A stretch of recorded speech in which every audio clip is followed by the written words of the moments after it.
Hey guys, welcome back to the Watches and Giggles channel. I'm Chris from Chicago. First off, as always, thank you so much for joining me today.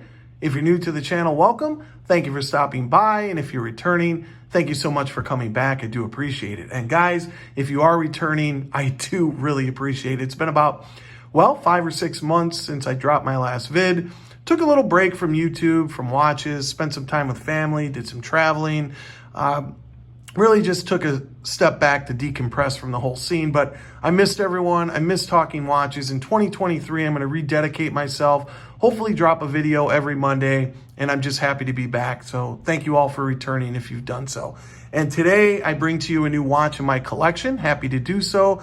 The Tudor Chrono Panda version. All the hype last year, the hype has died down. It's now the Pelagos 39. But in this vid, we're just going to show briefly what it comes with and my thoughts and feelings on ownership for a while having it. But before we do, as always, guys, we'll see what I'm wearing. And today I have on the discontinued Omega Speedmaster 1861. Did something that, should have been done a long time ago, but I put the push button clasp on it, which has made it much more enjoyable to wear.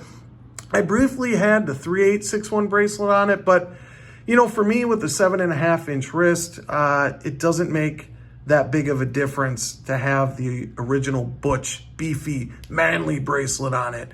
I actually really love it and enjoy it. But let's get into today's watch, guys. So yeah, I was lucky enough to get the Tudor Chrono Panda. Here in Chicago, they're still kind of hard to come by from an authorized dealer. I know in other parts of the world, across the pond, they're a little easier, but for whatever reason, everyone wants one, and you definitely shouldn't pay over MSRP. I know Tudor and Rolex did some major price increases for other models, but some not so much.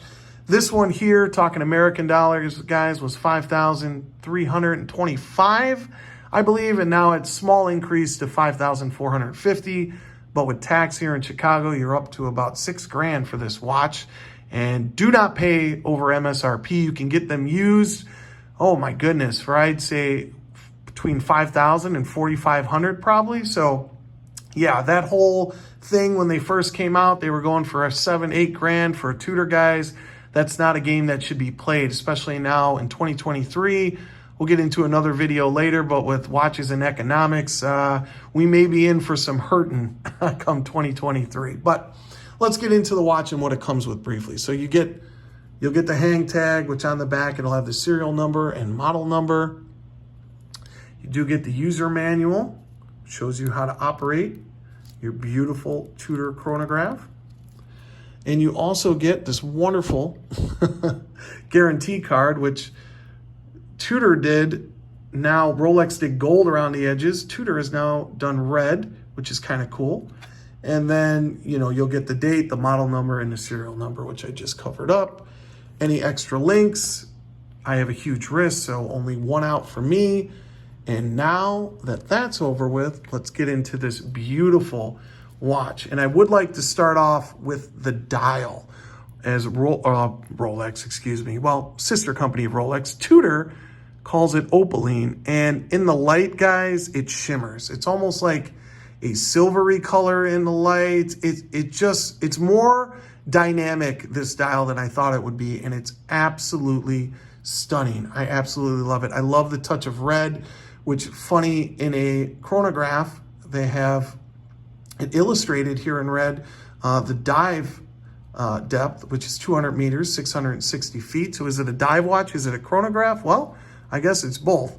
Speaking of that, the pushers on the chronograph, I love that it has no crown guards. Let's get it off the pillow here.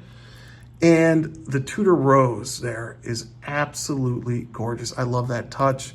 And then, do I wish it had the rose, which you can't see it because it is a little afternoon here, but it has a Tudor shield there, and it's absolutely beautiful. The bezel on this, I love that it's aluminum, as we call it over here, or aluminium, as you call it across the pond, but it is very, very reminiscent to the Rolex Panda Daytona bezel, but just in aluminum, very similar, very beautiful. I love it. I like that these watches aren't as shiny as Rolex, but the one shine that I do like is that beveled edge. Rolex used to do that.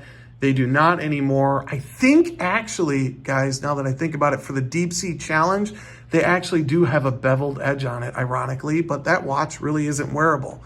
And wearability, that's a good transition. Sorry, smudged up there, guys, apologize. But this watch sits at 14.4. If you measure it without the dome, it's 14.2. We'll get it on the wrist here. And it's very wearable, I think. Now, that is a major concern for a lot of people. And this is a big, beefy watch. This is not an elegant watch. This is a manly, huge alternative to the Rolex Daytona. But you can see on my 7.5-inch wrist, especially with the female end links there that just straight down. I mean, I think this watch looks absolutely spectacular. Another gripe possibly could be the clasp. I like these clasps with the shield. I know the new T-Fit clasp have the adjustability, which would be nice. Hopefully Tudor comes out with something to add to, like I have the GMT and the Blue Bay 58. Maybe they come out with a clasp that you could put on those in the future with adjustability, but I don't mind the clasp. I pointed out before in some of my videos, see how Tudor incorporates the shield there with that one underneath, which I think is really cool. The case back, like Rolex, is sterile, but you do get some writing on the back, which is kind of nice. And overall, guys, I am absolutely thrilled with this watch. I love Tudor. I love the value proposition that it brings. And now that you can get these watches, especially if you're patient and wait for a good deal, you can get them under MSRP, even this one. So hopefully none of you guys, got the fever and paid the hype prices for it when it first came out. Do I think this could be a $7,000 or $8,000 watch? I mean, I do. I mean, it is a quality, solid build. It is much more solid than the 5-digit Rolexes, but I wouldn't pay a premium for these watches because you'll lose your shirt. Let's see.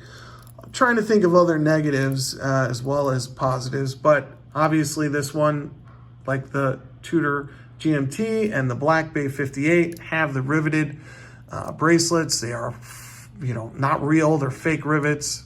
But honestly, when you're wearing them, it never bothered me because you don't notice them. I mean, if you sit there and just stare at the side of it, like, who's going to do that when you're wearing it?